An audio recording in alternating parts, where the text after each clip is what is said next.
네, 안녕하세요. 저는 연세대학교 정치외교학과의 일반 편입학으로 합격하게 된 정세웅이라고 합니다.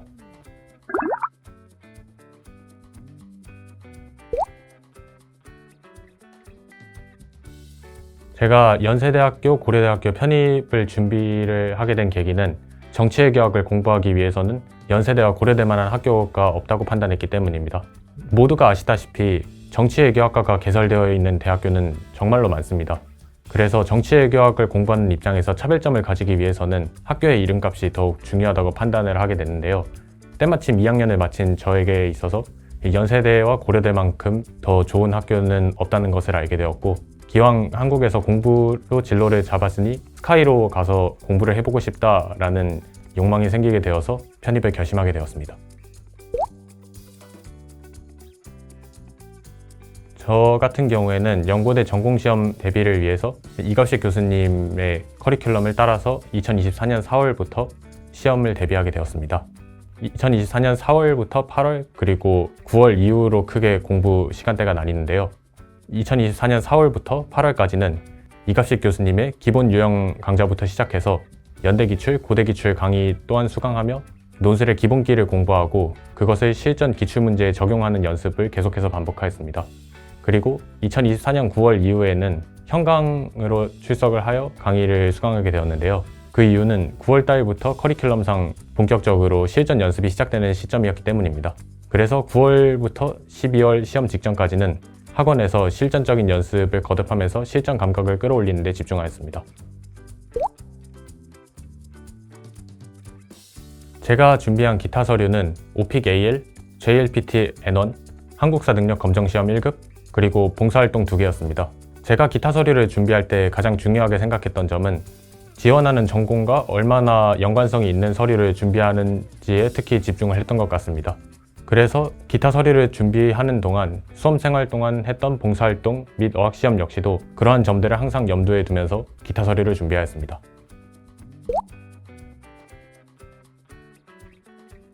학업계획서의 경우에는 이갑식 교수님의 학업계획서 강좌를 수강하면서 총 3회의 첨삭을 받아서 학업계획서를 완성하였습니다. 이갑식 교수님은 비동일계인 저를 위해서 학업계획서의 지원 동기부터 학업계획서의 각 문항을 어떤 형식으로 작성하면 되는지 그 부분에 대한 설계를 해주셨습니다. 제가 학업계획서를 작성할 때 또 중요하게 생각한 부분은 학업계획서를 제 기타 서류에 대한 일종의 설명서처럼 활용하는 것이었습니다. 면접이 없는 연세대학교의 경우에는 제가 단순히 서류를 제출하는 것만으로는 제가 기타 서류를 준비한 의도가 온전히 전달이 되지 않을 것이라고 생각했기 때문입니다. 따라서 학업계획서를 통해서 기타 서류를 언급함으로써 기타 서류에 대한 부연 설명 역시 학업계획서를 통해 진행하고자 하였습니다. 제가 수험생활 중 가장 고전했던 시기는 여름방학이 한창이었던 7월에서 8월이었는데요. 그 이유는 공부 시간을 계속해서 매일 유지를 하다 보니까 공부량을 유지를 해야 되는데 날씨가 너무 더워져서 체력이 급격하게 떨어졌기 때문입니다. 그래서 그때 당시에 저는 공부 시간을 유지하면서 체력을 보충하기 위해 매일 일정한 수면 시간을 유지하도록 하였고 차가운 물을 많이 마시면서 몸의 열을 줄이고자 하였습니다. 또 그 시기에는 제가 가장 가고 싶었던 학교인 연세대학교의 기출문제 강좌가 한창 진행되던 시기였기 때문에 연세대학교 기출문제를 직접 풀어보고 분석하는 데 특히 공부를 집중했던 것 같습니다.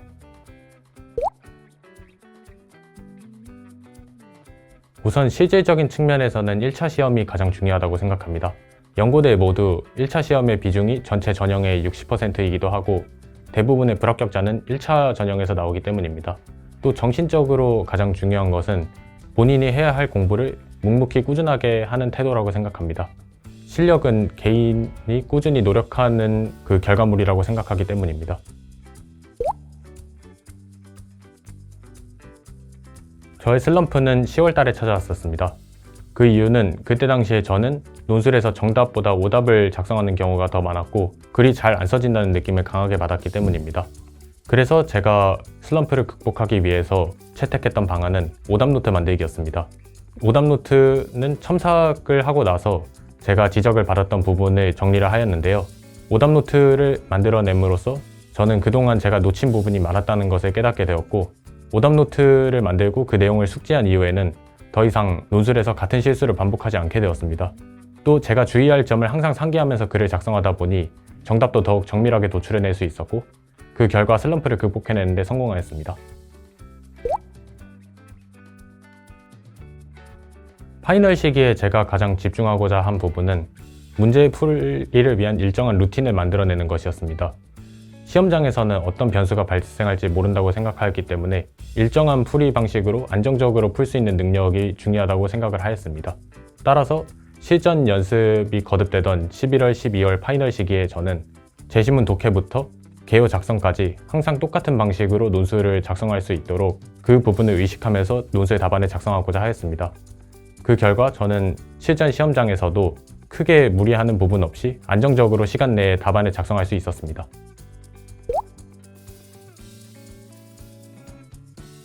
저는 이갑식 교수님의 정규 강좌는 물론이고 브릿지 특강까지 이갑식 교수님의 모든 강좌를 수강하였습니다.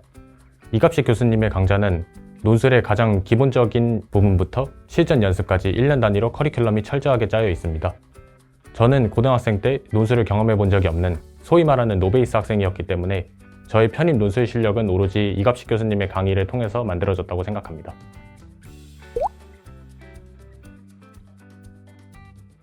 이갑식 교수님께서는 시험 전날에도 학생들이 어떠한 공부를 하면 좋을지를 알려주십니다. 따라서 저는 시험 전날에는 교수님의 조언에 따라 기출문제 필사를 반복하면서 마지막으로 기출문제를 숙지하는 시간을 가졌습니다. 시험 당일의 경우에는 시험이 오전 이른 시간에 진행되기 때문에 생각보다 공부를 할 시간이 굉장히 촉박하다는 것을 느끼게 되실 겁니다. 그래서 저도 따로 시험을 위한 공부를 더 진행하기보다는 기존에 작성했던 오답 노트를 다시 한번 숙지하면서 제가 주의해야 할 부분에 대해서 다시 한번 생각하는 시간을 짧게나마 가졌습니다.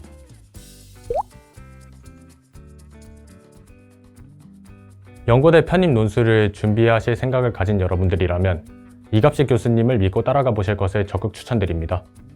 이갑식 교수님의 강좌를 통해서 편입 논술과 학업계획서를 대비할 수 있고 별도의 상담을 통해서 기타 서류 등은 어떻게 준비하면 될지에 대한 조언 역시도 구할 수 있기 때문입니다.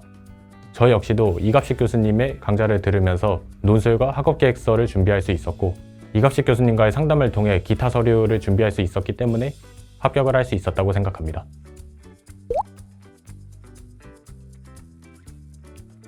연고대 편입 수험생으로서 저는 결코 특출난 학생이 아니었다고 생각합니다. 왜냐하면 저는 수도권 4년제 비동일계 학과 출신에 논술 성적 역시도 항상 평범한 축에 속했기 때문입니다. 하지만 저에게는 토익 990점, JLPT N1 등의 우수한 어학 성적과 학점 4.5점 만점에 4.29점의 학점이 있었습니다. 그리고 무엇보다 저는 어떤 어려움이 있어도 끝까지 묵묵하게 저의 공부를 해낼 수 있는 꾸준한 학생이었습니다. 그래서 여러분들도 본인이 가지고 있는 단점을 극복할 수 있는 장점을 찾아내시고 끝까지 본인이 해야 할 공부를 묵묵하게 완수하신다면 연고대 편입은 결코 꿈이 아니라고 생각합니다. 여러분들의 새로운 도전이 결실을 맺을 수 있기를 신촌에서 응원하고 있겠습니다. 감사합니다. 편입은 김영 편입 화이팅!